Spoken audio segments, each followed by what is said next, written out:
Napoleón Gómez Urrutia es el presidente y secretario general del Sindicato Nacional de Mineros, Metalúrgicos, Siderúrgicos y Similares de la República Mexicana, presidente de la Confederación Internacional de Trabajadores y senador de la República.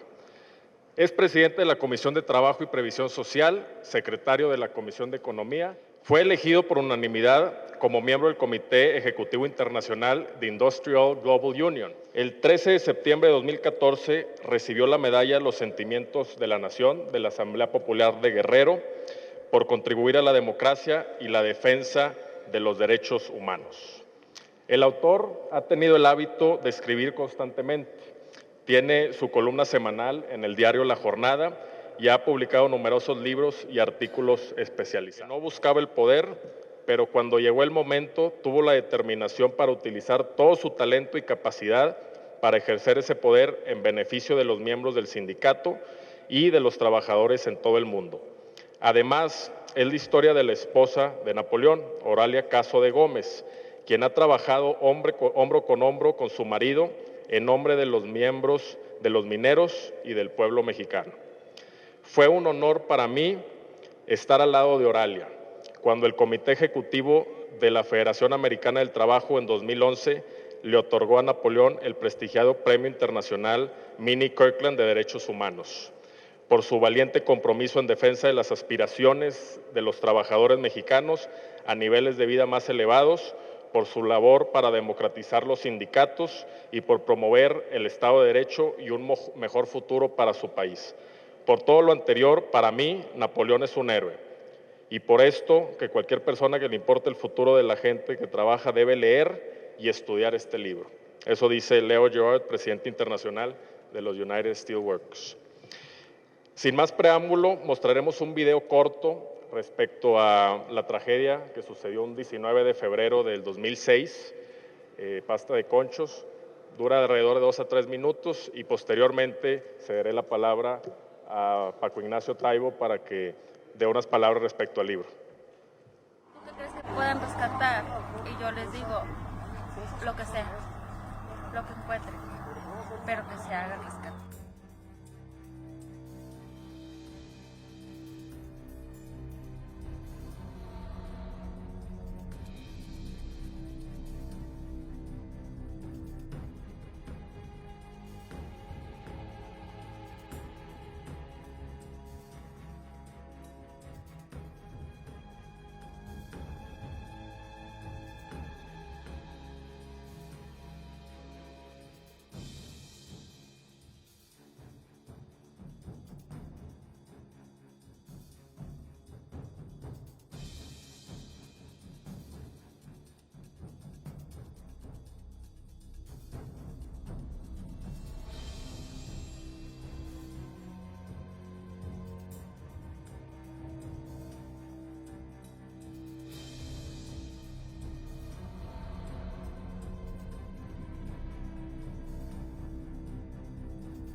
Pues es que es muy duro volver a recordar todo eso.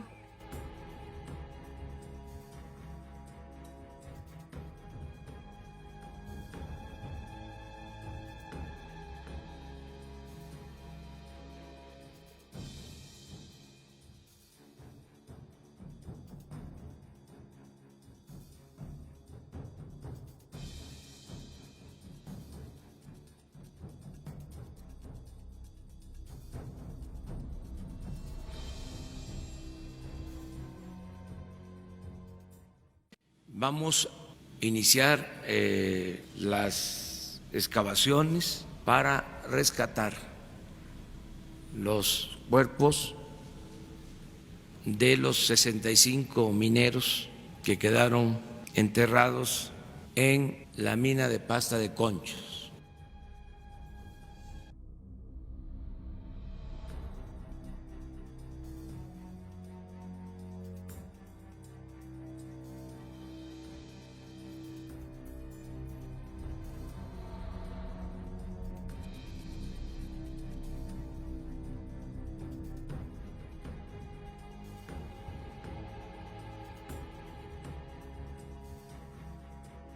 ¿Crees que puedan rescatar?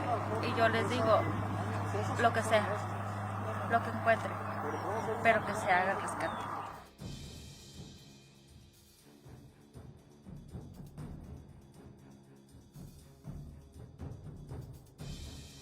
Pido a Dios que se haga el rescate para darle cristiana sepultura, tener dónde llevar esa flor, donde mis hijos siempre quieren traerle. Curioso, porque mi relación con el libro es una relación no fácil, sino complicada. Cuando me llegó el primer ejemplar en inglés, tenía prevenciones, lo ojeé con cuidado, pero conforme va leyendo uno la historia, pues te va ganando, es inevitable que te gane. Pero no me bastaba con la historia, es un libro que al mismo tiempo es testimonio personal, novela de aventuras y catálogo del mal. Ahí está lo más asqueroso, roñoso y pinche de la sociedad mexicana registrado en contrapunto. Te obliga sistemáticamente a la pregunta: ¿en qué país hemos vivido? ¿Cómo es posible estos niveles de impunidad, descaro, corrupción? Los 4 jinetes del Apocalipsis y los 40 ladrones de Alibaba tomaditos de la mano, tomando café en Palacio. Y es tremendo, porque constituye, por acumulación de elementos, una denuncia de una solidez no discutible. Yo no veo cómo puede hoy discutirse que Pasta de Conchos fue un asesinato por imprudencia, ¿no? No veo cómo hoy puede decirse bueno, me detengo para agarrar el hilo correcto de la argumentación. A partir del libro decidí ver. Yo tengo mentalidad de escritor y de periodista, y entonces fui a ver. Me vinculé, habíamos estado en la solidaridad con Pasta de Conchos, me vinculé con los primeros que cubrieron la historia de la huelga de Cananea, y era terrible, compañeros, que volvían los episodios de abuso, de sangre, de autoritarismo, de Río Blanco y de Cananea, pero la Cananea porfiriana estaba otra vez ahí. Violaciones innombrables a derechos laborales, falta de respeto absoluto, coaliciones de gobernadores, aparato estatal y los dueños, los propietarios, el gran dinero, de dar vergüenza. Seguí de cerca y publicamos un excelente trabajo sobre Cananea, recogido a partir de testimonios. Y luego tuve la enorme fortuna de ir a Taxco. Llegué a Taxco para hablar con los mineros que en aquellos momentos llevaban ya 6 o 7 años de huelga, ¿sí? Y preguntas, las inocentes preguntas de decir, bueno, ¿y esto? ¿Por qué? Porque además la huelga de Taxco tenía unos efectos revulsivos sociales. No solo paralizaba las minas de plata, sino paralizaba la industria artesanal de Taxco, que dejaba de recibir la plata directa y tenía que irla a comprar a Zacatecas o a quién sabe dónde. Y esto, una huelga surgida absolutamente transparente por un problema de inseguridad laboral. O sea, ahí se iban a morir mineros si no se tomaban medidas urgentes de seguridad laboral. La huelga estalla. La empresa dice que, quién sabe, las leyes laborales de este país no sirven para nada, ¿sí? Son un decálogo de un viacrucis recorriendo burocráticos infiernos. No en balde se dice, y con razón, que cuando uno llega a una oficina gubernamental, y no lo hemos acabado de curar todavía con la 4T, llega a una oficina gubernamental, dice, buenos días, y oye una voz cavernosa, surgida de los abismos, que dice, no. Y dice, no, ¿qué güey? Todavía no dije a qué vine. ¿Sí? Bien, las leyes laborales son el no, la demora, la dilación, los procedimientos verdaderamente barrocos para que las verdades evidentes queden escondidas. Tienes una mina, la empresa de repente dice, no es viable económicamente. Bueno, pues órale. Los trabajadores dicen, sí es viable económicamente. Pues bien, ¿qué procede? Nacionalización inmediata, que el Estado asuma su papel de defensor de las causas de la nación. No hay ninguna duda. Y camina uno por las calles de Taxco y habla con los mineros y habla con todo el mundo y revisa los papeles de la huelga. Es una desvergüenza. ¿Qué está esperando este país para nacionalizar por bien de la nación la mina de Taxco y dársela a los trabajadores para que la pongan a producir. ¿Sí? Bien, la experiencia de Taxco me dejó profundamente marcado. Aumentó mis odios por la burocracia gubernamental, aumentó mis odios por los procesos de dilación, aumentó mi cariño por los compañeros de Taxco, mi amor y mi respeto por ustedes. ¡Qué resistencia! Y luego ya me caí, ya perdí. Había entrado por el camino del libro de Napoleón y terminé en Coahuila, ante un panorama, compañeros, para ponerse a temblar. El surgimiento de una cadena de sindicatos fantasmas que solo existen en el papel. Abogados topilleros que merecerían, ya no las Islas Marías que van a ser una escuela para niños, que merecían el infierno de entrada. Ustedes, chingada su madre, fuera. ¿Sí? Que construyen sindicatos con un portafolio, ¿sí?, en el cual dice, bien, aquí tienes comprado a presidentes municipales, a gobernadores, aquí tienes una concesión para explotar la tierra, aquí tienes el sindicato, va de regalo. No hay 8 trabajadores que deciden organizarse y crean un sindicato, no, hay un abogado patronal que te regala un sindicato fantasma. Y esto está siendo validado.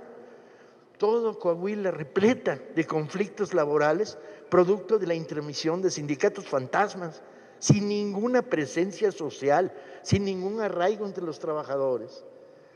Agradezco al sindicato minero que me haya permitido acercarme, y a Napoleón que me abrió la puerta para entrar por ahí, que me haya permitido acercarme a esta realidad. Y cuando digo permitido acercarme, nada, nomás me invitaron a comer un día y eran enchiladas poblanas, y además en Coahuila, enchiladas poblanas. Aunque en Taxco sí, los compañeros de Taxco sí me dieron unos tamales muy chingones. No se trata, no hay cañonazo de Obregón que nos compre a los hombres y las mujeres de la 4T, ¿sí? Todavía no nació el que nos pueda comprar, ni la REA, ni ninguno de sus hijos, hijastros, parientes y amigos. La desvergüenza de la situación en el territorio minero metalúrgico es de tal volumen, ¿sí?, que implica y obliga al cariño, la solidaridad y la más fiel relación con los trabajadores en lucha. Esperemos que en estos años prospere la legalidad, se amarren las conquistas sindicales, se nacionalicen las minas que cierran los patrones de manera fraudulenta y se rompa con el reino de los 40 ladrones de Alibaba y los 4 jinetes del apocalipsis, porque estos güeyes andan juntos. Recomiendo la lectura del libro. No voy a hacer una explicación del libro, lo va a contar mucho mejor Napoleón y lo va a contar mis compañeros aquí en la mesa. Pero sí les digo, vamos caminando, vámonos a caminar, vámonos juntos. Donde quiera que en este país hay una injusticia, a darle. Muchas gracias.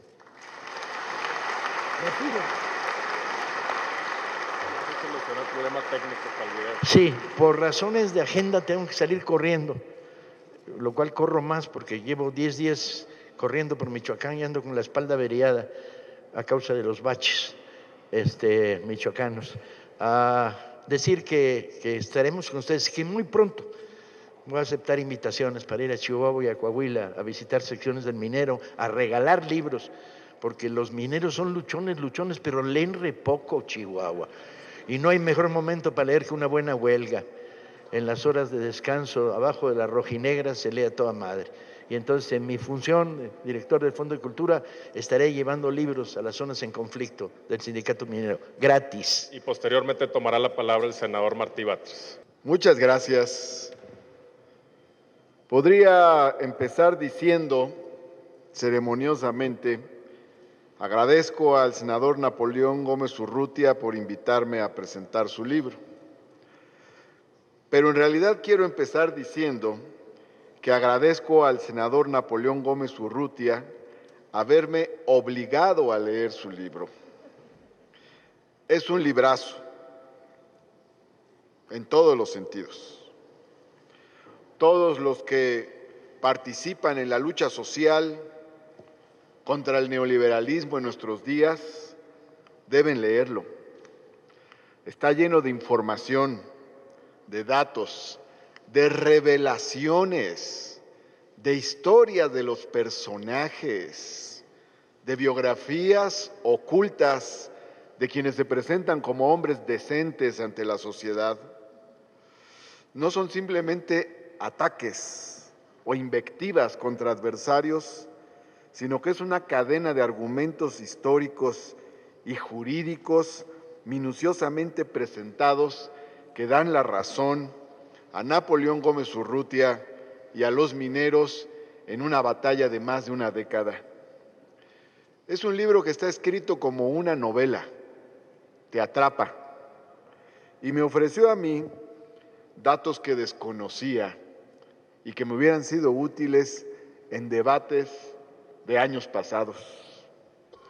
Pero sobre todo quiero decir lo más importante, el libro es muy convincente. Por eso me parece importante que sea leído. Una vez que empecé a leerlo, no lo dejé hasta darle lectura a sus 394 páginas. Bueno, mi esposa aquí presente sabe que me la pasé una semana sin soltar el libro. El libro es un relato épico. Nos describe una epopeya política de un sector de la clase obrera mexicana. Una batalla que terminó en victoria, pero después de una dolorosa y prolongada resistencia. Al leerlo, recordé una de mis clases del posgrado de la UNAM. La clase era La construcción social del monstruo. Diversos autores han teorizado sobre el proceso de demonización que sufren los protagonistas de los sectores dominados o subalternos de la sociedad. Las clases dominantes hacen ver a sus oponentes, a sus desafiantes, a los vencidos como bestias negras. Necesitan hacerlo para dominar, para que nadie siga su ejemplo, para que no se conviertan en referentes simbólicos, aglutinadores de un orden alternativo. Por eso, los indios pieles rojas eran salvajes, terribles. Los aztecas hacían sacrificios. Los científicos eran herejes. Los comunistas se comían a los niños. Los judíos eran avaros. Los negros asaltantes. Los árabes terroristas. Los populistas peligrosos. Los sindicatos improductivos. Las empresas públicas corruptas. AMLO, un peligro para México. Todavía recuerdo la escena en pleno 2018, en un convivio de amigos y padres de familia, en la que un niño le pregunta a su mamá, casi con lágrimas en los ojos, ¿es cierto que Andrés Manuel nos va a convertir en una Venezuela? La mamá le contestó, ¿conoces Venezuela? No, dijo el niño. Ah, bueno, entonces no te preocupes, concluyó la mamá. Así las cosas con la campaña contra Napoleón. Fue brutal, como una inmensa tormenta gris que ocultaba la realidad. Lo acusaron de todo, de robarse 55 millones de dólares, de lavado de dinero, y hasta quisieron culparlo de la tragedia misma de Pasta de Conchos. 3 presidentes de la República se le fueron encima, la PGR, la AFI, las procuradurías de varios estados, además las televisoras y el 90% de los medios de comunicación. Sus adversarios tomaron las oficinas del sindicato, le negaron la toma de nota, les desconocieron como dirigentes, reconocieron a personajes espurios, congelaron las cuentas del sindicato, encarcelaron a varios de los dirigentes, a otros los obligaron a la traición para poderlos dejar en paz. Impusieron sindicatos blancos en varias secciones, asesinaron a mineros en Cananea, en Lázaro Cárdenas, Michoacán y en Fresnillo. También usaron a las fuerzas del orden, desconocieron ilegalmente las huelgas de los mineros y obligaron a su dirigente principal a un forzado exilio de 12 años. 12 años fuera del país.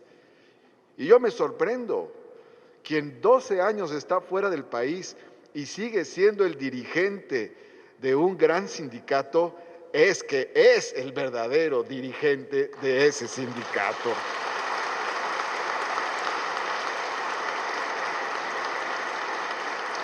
Durante la campaña del 2018, estando AMLO y Morena en la cima de las preferencias electorales, asistí a numerosos debates.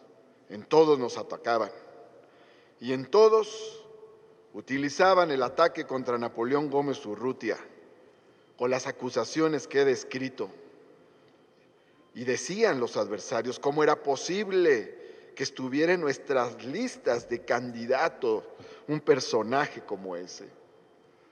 Tan es así y tan fuerte fue esa campaña que el día que Andrés Manuel López Obrador, como presidente de Morena, propuso en la lista a Napoleón Gómez Urrutia como candidato, el Consejo Nacional se quedó en silencio. Era la calumnia, era el colmo del descaro de una campaña hecha para dañar y para destruir. ¿Por qué? Uno se preguntaría, ¿qué les hizo Napoleón?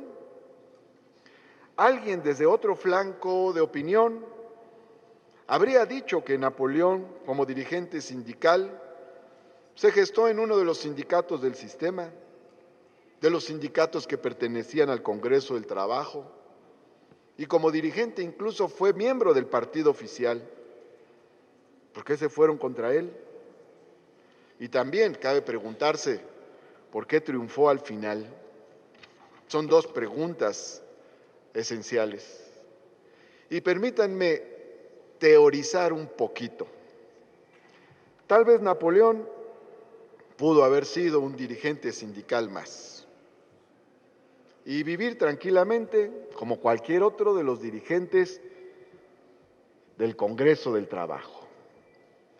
Sin embargo, le tocó, como dirían los chinos, vivir una época interesante. Estuvo al frente del sindicato de los mineros cuando la minería se convirtió en uno de los sectores más dinámicos del modelo neoliberal. La búsqueda incesante de la ganancia extrema llevó al llamado extractivismo en diversos países de América Latina, una actividad sobreexplotadora de los recursos del subsuelo. En el mercado mundial, los precios de los minerales se fueron a las nubes. En México, Carlos Salinas de Gortari privatizó las minas y se las entregó a sus amigos a precios irrisorios, igual que las siderúrgicas. Y después reformó la ley minera para facilitar las concesiones por unos cuantos pesos. Vicente Fox y Felipe Calderón entregaron 1/3 del territorio nacional a compañías mineras. Para ello despojaron incluso a núcleos de campesinos y comuneros de sus tierras. Durante estos 2 sexenios de Fox y Calderón salieron del país más toneladas de plata que durante 300 años de conquista española.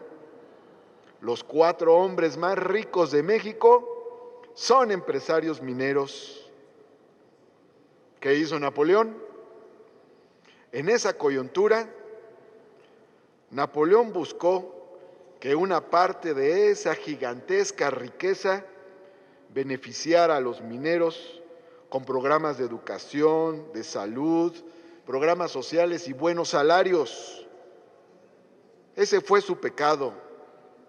¿Cómo se le ocurre si estábamos en la época de bajar los salarios, de bajar las conquistas obreras para elevar al máximo las ganancias del capital. Fue su perdición el motivo de la furia que se proyectó en su contra por algunos empresarios insaciables de riqueza que ya estaban en las listas de Forbes de los más ricos del mundo, pero querían más. Pero sobre todo por gobernantes corruptos, títeres, peleles y, como dice el libro, verdaderos gatos al servicio de los hombres del dinero, incapaces de darle al poder político la dignidad republicana, la supremacía, la soberanía que coloca a lo público arriba de todos los intereses particulares. Ahí estuvo su perdición, pero también su relevancia histórica. Napoleón resistió todos los embates y rechazó todos los consejos de retirarse de la lucha política y del sindicalismo. Es más, rechazó el ofrecimiento de $100 millones que le hizo un grupo de poderosos empresarios y políticos. Y en el curso de esa guerra política en su contra, afinó su perfil y sus definiciones fueron cada vez más claras. Enfrentó a los gobiernos de la derecha panista, rompió con el PRI, rompió con el Congreso del Trabajo, rompió con el sindicalismo charro, denunció abiertamente al neoliberalismo, defendió el derecho sagrado de los trabajadores de elegir a sus dirigentes sin intervención del gobierno y de los patrones, y promovió una idea de desarrollo incluyente. Le dio forma a una vieja utopía, la del internacionalismo de la clase obrera, al establecer alianzas estratégicas con los sindicatos de Estados Unidos, de Canadá, de Gran Bretaña y de otros lugares del mundo, y apoyó en el momento decisivo el cambio político en México en el 2018 para un proyecto popular y nacional.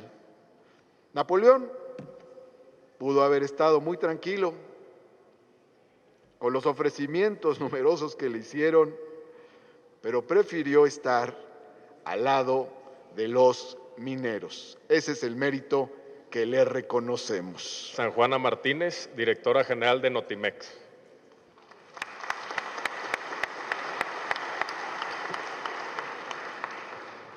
Muchísimas gracias. Buenos días a todos. Quiero solicitar a las viudas de Pasta de Conchos que se pongan de pie, por favor. Ustedes son la reserva de dignidad de este país. Gracias. Gracias por su lucha. Estaremos con ustedes siempre y seguiremos gritando: ¡rescate ya! ¡Rescate ya! ¡Rescate ya! ¡Rescate ya! ¡Rescate ya! Gracias, gracias por estar aquí. Nuestro homenaje para ustedes.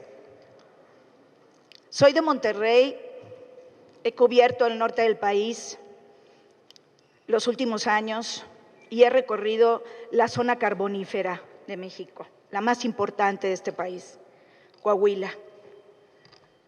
Adentrarse en Cloete es entrar a otro planeta, un planeta devastado, saqueado indiscriminadamente.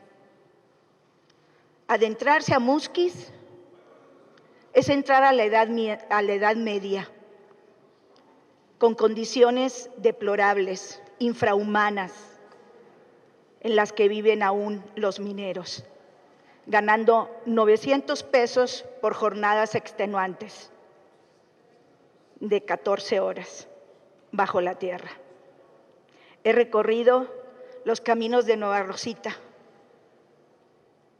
He visto los infames pocitos de 100 metros de profundidad donde meten niños de 12 años, de 14 años a extraer carbón.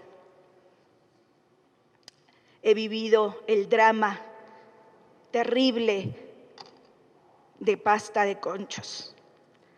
Napoleón Gómez Urrutia inicia su libro precisamente contándonos y haciendo un paralelismo con el rescate de la mina de esos 33 mineros en Chile, comparando las grandes diferencias de la calidad humana y de la voluntad política para el rescate que en México no sucedió.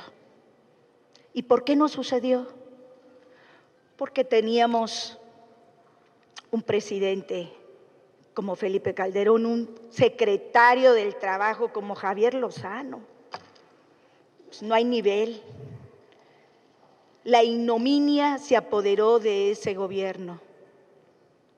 Decidieron dejar bajo tierra a 65 hombres que sabíamos que estaban vivos. El dolor inmenso hoy en día nos carcome las entrañas porque no es justo, porque sigue siendo sin ser justo haber abandonado a nuestros hermanos mineros. El problema estriba en que después de eso había que golpear e intentar matar también al movimiento minero. Querían acabar con los mineros, pero no pudieron, porque los mineros son nuestra reserva de dignidad también. Lo que sí hicieron fue atacar y combatir, perseguir, reprimir a los líderes sindicales. Napoleón, tu exilio de 12 años surtió efecto, lamentablemente para México. Tu doloroso destierro, tu doloroso exilio obligado surtió efecto. Fox y Calderón vendieron 10 millones de hectáreas a las mineras indiscriminadas. 10 millones de nuestro territorio se lo entregaron. Se dice rápido, pero es 1/3 de nuestro país. Tu ausencia ayudó a eso. Ellos sabían que si tú no estabas aquí, lo iban a poder hacer. Pero no contaban con la fuerza del pueblo mexicano, no contaban con el poder de los mineros, del movimiento social minero que sigue reivindicando simple y sencillamente unos buenos salarios. Casi lo conseguías, fíjate, ese 8% de aumento, pues fue histórico también, no se ha vuelto a repetir. Esas condiciones que tú lograste en 7 años fueron extraordinarias, pero las interrumpieron con los 12 años del destierro de Napoleón Gómez Urrutia. Aún así, no contaban con la fuerza del pueblo de México para cambiar un régimen marcado por la corrupción y por el saqueo indiscriminado de nuestros recursos naturales. Por supuesto que se han llevado nuestra plata, nuestro oro y todos los minerales que han podido, pero nunca es tarde. Hay un nuevo gobierno, hay una transformación y Napoleón vuelve para reivindicar en este momento preciso la vida de los sindicatos auténticamente libres, de los sindicatos independientes y desterrar una vida eterna, diría yo, de los sindicatos charros. Está en el momento preciso cuando la Cuarta Transformación está reconstruyendo el movimiento obrero con las distintas centrales, pero cuidado, hay muchos farsantes, hay muchos aprovechados que quieren seguir extorsionando, que quieren seguir explotando nuestro territorio. Cuidado. Por eso es muy trascendental la presencia de Napoleón, porque él, a pesar de su destierro, construyó y tejió redes en los movimientos internacionales mineros más importantes del mundo, quienes le dieron su apoyo, quienes entendieron la persecución que estaba sufriendo él y su familia. Y a partir de ahí, creo que los mineros nunca lo abandonaron. Ustedes son sus salvadores, salvadores del líder que finalmente reivindicó las condiciones de los mineros, las condiciones de vida que aún están en situación paupérrima, porque yo quiero que ustedes se den una vuelta por esa zona carbonífera, por las minas, donde está el martirologio de todos aquellos mineros que han sido asesinados, pero también los que han muerto en las minas infames manejadas por coyotes en Coahuila, donde pues no ha habido una transición y generalmente los coyotes son políticos priistas. Es tiempo de limpiar.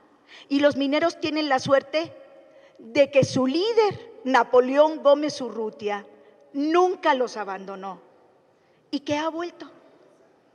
En esta etapa de descrédito, de difamaciones, de calumnias, su personalidad nunca se quebrantó, nunca.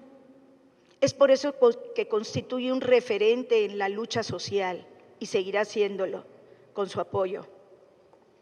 Este libro repasa no solamente su vida, no solamente la estirpe que le tocó defender, porque su padre, Napoleón Gómez Sada, es su inspiración, no cabe la menor duda, y que le toca defender ese legado con fuerza, con determinación, con convicción. Napoleón Gómez Urrutia defiende el legado, pero también nos muestra en estos 14 capítulos y un epílogo muy interesante, con un central de fotografías, nos muestra narrativamente, como si fuera a veces una novela negra, una novela de terror, en donde aparece un depredador supremo, Germán Larrea, el hombre impune, el empresario que se negó finalmente y que se niega hoy en día aún a rescatar a nuestros 63 mineros. No lo vamos a olvidar.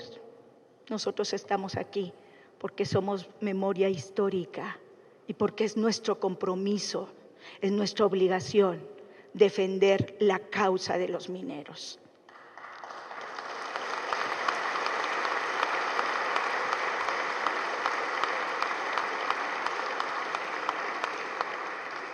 Su dolor, señoras viudas, es nuestro dolor y lo será siempre.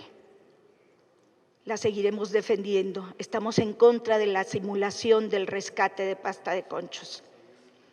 En esta cuarta transformación ya no valen simulaciones y vamos a seguir reivindicando el legítimo derecho de que sus parientes, sus esposas, sus hijos tengan a dónde llevarle flores a sus mineros. Por supuesto que sí, lo vamos a lograr.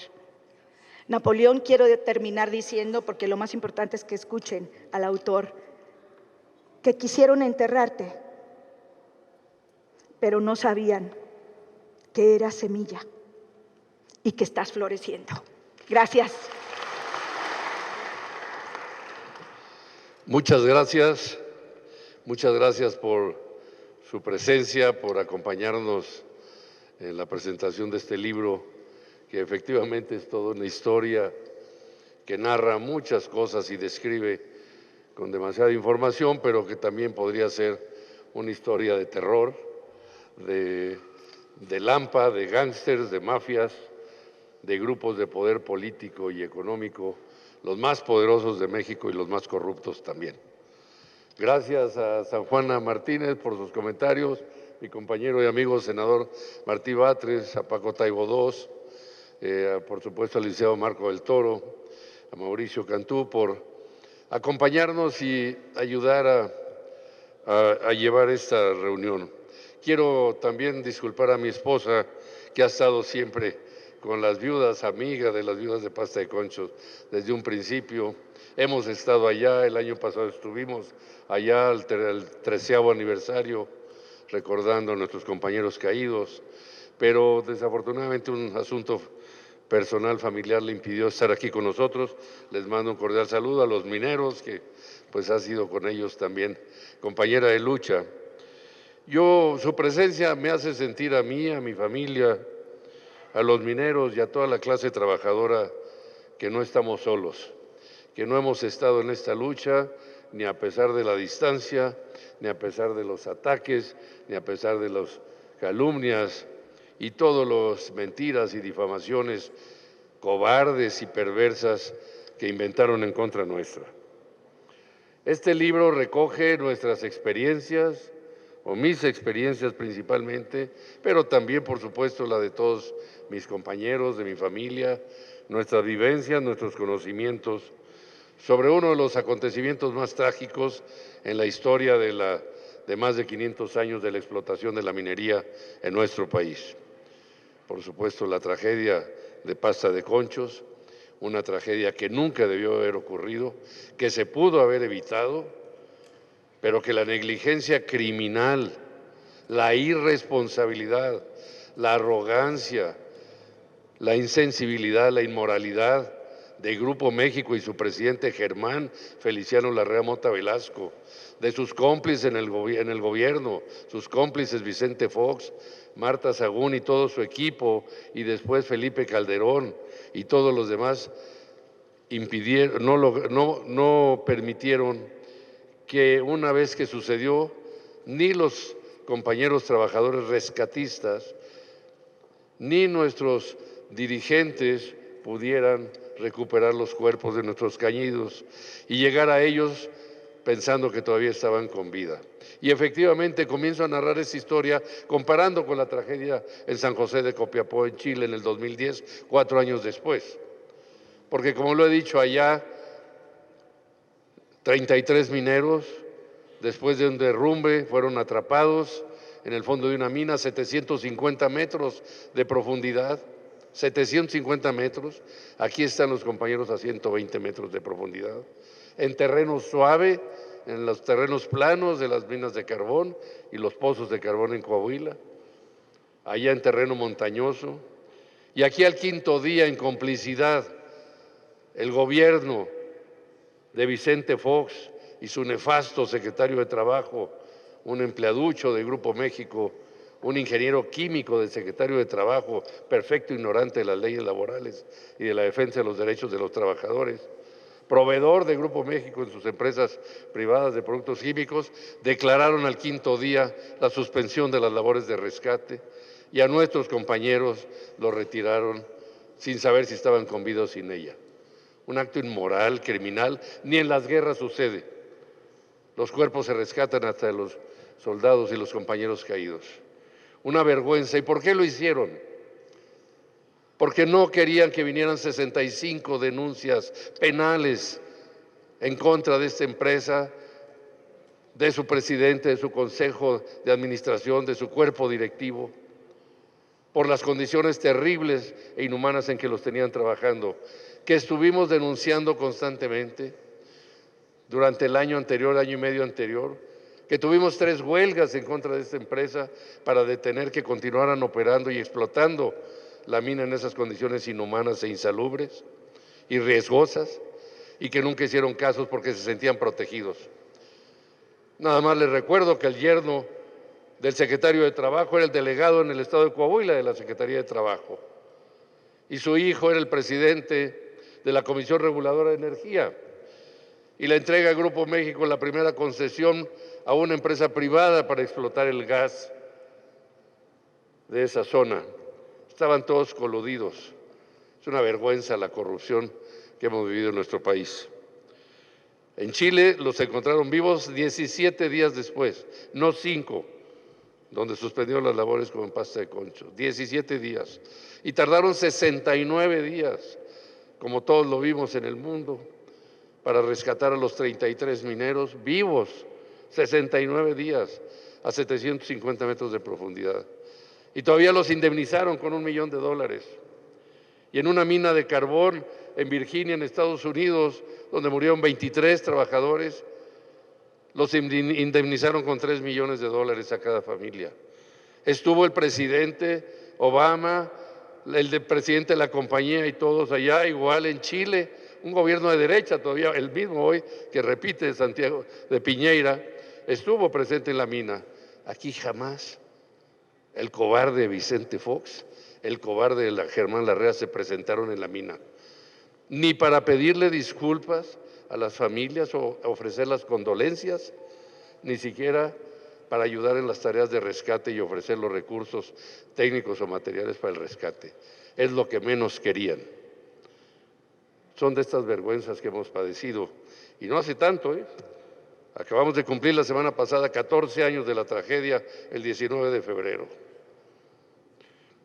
Por eso, también este texto, este libro, es la historia de una lucha constante, fuerte, valiente, por la democracia, por la libertad, por la justicia, y llena de indignación por todos estos hechos y abusos y violaciones que ocurrieron, pero también de esperanza, como hoy comenzamos a verla.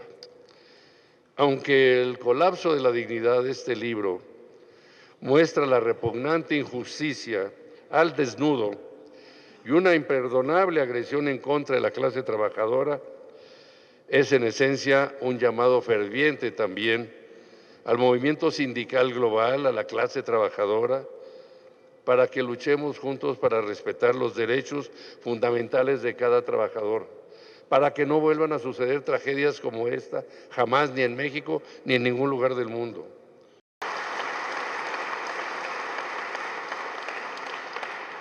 Fíjense que cuando llegaron al poder en el año 2000 los panistas, que ya venía una etapa muy de corrupción y de abandono por los empresarios, para los empresarios y en beneficio de los empresarios, así de descarado y cínico, en lugar de los mexicanos, su mentalidad de gerente de Coca-Cola y esas cosas.